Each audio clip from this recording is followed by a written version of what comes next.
പ്രിയ പ്രേക്ഷകർക്ക് സീരിയൽ ന്യൂസിലേക്ക് സ്വാഗതം.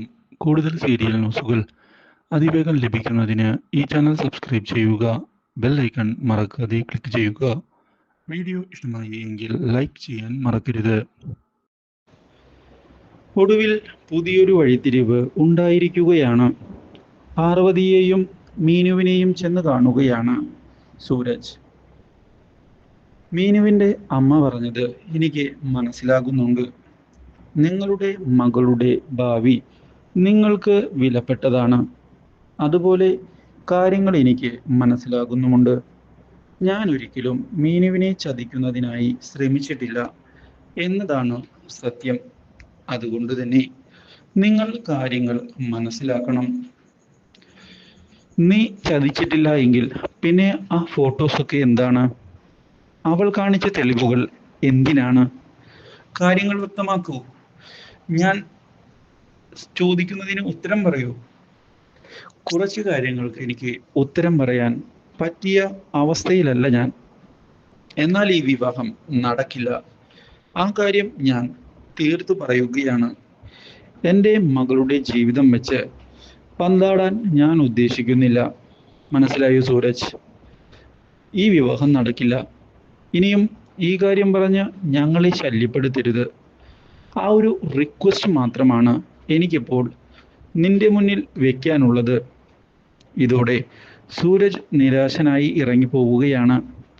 ഇതേ തുടർന്ന് മീനുവിനെ ഫോൺ ചെയ്യുന്ന സൂരജ് തൻ്റെ സത്യാവസ്ഥ വീണ്ടും പറയുന്നതിനായി ശ്രമിക്കുകയാണ്. മീനു, എന്നെ വിശ്വസിക്കണം. നിന്നെ വഞ്ചിക്കുന്നതിനായി ഞാനൊന്നും ചെയ്തിട്ടില്ല, ചെയ്യുകയുമില്ല. സൂരജ് സാർ, ഒരേ കള്ളം വീണ്ടും വീണ്ടും ആവർത്തിച്ച് പറഞ്ഞിട്ട് എന്ത് ഉപകാരമാണ് ഉണ്ടാവുക? ഞാൻ അതാണ് ചോദിക്കുന്നത്.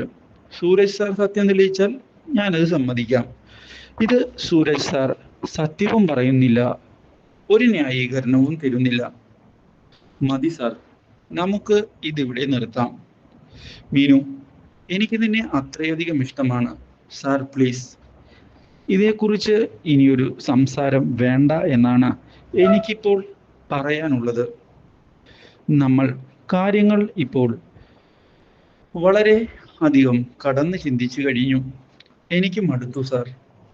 ഇനി എന്നെ ശല്യപ്പെടുത്തരുത്. ഫോൺ കട്ട് ചെയ്തതിനെ തുടർന്ന് ആകെ തകർന്നു പോയിരിക്കുകയാണ് ഇപ്പോൾ അയാൾ. ഇതേ സമയം ചിന്താമണി പുതിയ നീക്കങ്ങളുമായി മുന്നിലേക്ക് പോവുകയാണ്. ചെന്ന് കണ്ടിരിക്കുകയാണ് ഇപ്പോൾ ഇന്ദുജയെ. അപ്രതീക്ഷിതമായ ചിന്താമണിയുടെ കടന്നുവരവ് ഇന്ദുജയെ ഞെട്ടിക്കുന്നു. എന്താ, എന്തു വേണം? അല്ല മാഡം, ഞാൻ കുറച്ച് കാര്യങ്ങൾ അറിയാൻ വന്നതാ. സൂരജിനെ പറ്റി എനിക്ക് നിന്നോട് പ്രത്യേകിച്ചൊന്നും പറയാനില്ല. പറയാനുള്ളതെല്ലാം ഞാൻ ആദ്യമേ വ്യക്തമാക്കിയതാണ്. ഇനി നിന്നോട് കൂടുതൽ പറയാൻ എനിക്ക് സൗകര്യമില്ല. വന്ന പോലെ നിനക്ക് ഇറങ്ങിപ്പോകാം. ഇത് കേട്ട് ആകെ ചമ്മിപ്പോയിരിക്കുകയാണ് അവൾ. ഇനി എന്തു ചെയ്യും? ആ ഒരു ചോദ്യം മാത്രമാണ് മുന്നിൽ ബാക്കിയാകുന്നത്. ഒരിക്കലും ഇങ്ങനെയൊരു വഴിത്തിരിവ് പ്രതീക്ഷിച്ചതല്ല വന്നത്. ആരും ക്ഷണിക്കാതെയാണല്ലോ ഇറങ്ങിപ്പോകുന്നതും. അങ്ങനെ തന്നെ ആയിക്കോട്ടെ, നിങ്ങൾക്ക് പോകാം. ഇതോടെ നാണം കെട്ട് അവിടെ നിന്ന് ഇറങ്ങിപ്പോവുകയാണ് ഇപ്പോൾ അവൾ. പക്ഷേ കാര്യങ്ങൾ അങ്ങനെ വിട്ടുകളയാൻ ചിന്താമണി തയ്യാറാകുന്നില്ല. എന്തോ കള്ളത്തരം ഇന്ദുജ ഒളിപ്പിക്കുന്നുണ്ട് എന്നുള്ള കാര്യം ചിന്താമണി ഉറപ്പിച്ചതിനെ തുടർന്ന് അവളുടേതായ അന്വേഷണം മുന്നിലേക്ക് കൊണ്ടുപോകാൻ തീരുമാനിച്ചിരിക്കുകയാണ് ഇപ്പോൾ അവൾ. Do like, share and subscribe.